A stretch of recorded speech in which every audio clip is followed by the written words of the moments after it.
employment litigation can be very, very contentious and very emotional.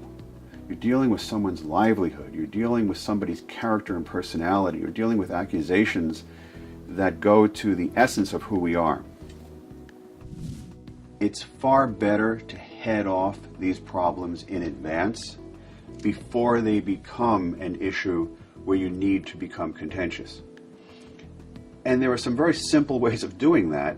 Number one is to have an employee manual, policies and procedures that explain what is expected of the employee and what is not expected of the employee, so that these miscommunications and misunderstandings hopefully won't even arise. The second thing is that you want to have a contract. You might want to have an independent contractor agreement. You might want to have an employee agreement. On the other hand, the employer might not want to bind themselves to keep the people in place for a certain period of time because the employer may not be able to predict the need. There may be all kinds of reasons why they want to scale back that employment agreement. Well, the employment agreement concept is flexible enough to deal with that. You could have an employment agreement that promises to keep somebody employed for a certain period of time, or you could have an employment agreement that says nothing of the kind, makes no promises at all. In fact, the person remains an employee at will.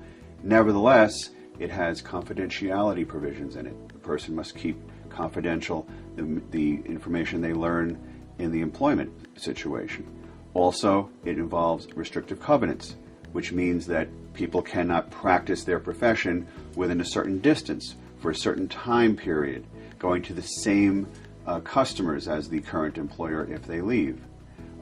You could have a non-disparagement clause which says, I will not disparage my employer if I leave. So the point is that you can have a contract that is either expansive or narrow, and it can have in it terms you might not normally expect there to be, but will be protective of the employer-employee relationship. An often overlooked aspect of the employment relationship is the assignment and allocation of intellectual property. Most people would assume that if you're paying an employee for the service, that the intellectual property that they create is going to be the property of that person paying them. That's not always the case. It's often the case for an employee-employer relationship, but it's certainly not always the case if the person is being paid as an independent contractor.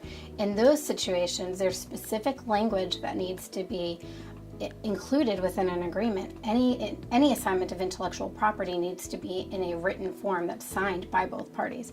Specifically, what we're looking for in an assignment from an independent contractor to an employer of sorts is what's called a work for hire. And what you want to do is memorialize the fact that that work is being retained as a work for hire, and that the intellectual property is going to be owned by the person who retained them to perform that service. Unfortunately, what I see generally is I see situations in which the process is broken down. I see situations in which the dynamic between people has become dysfunctional.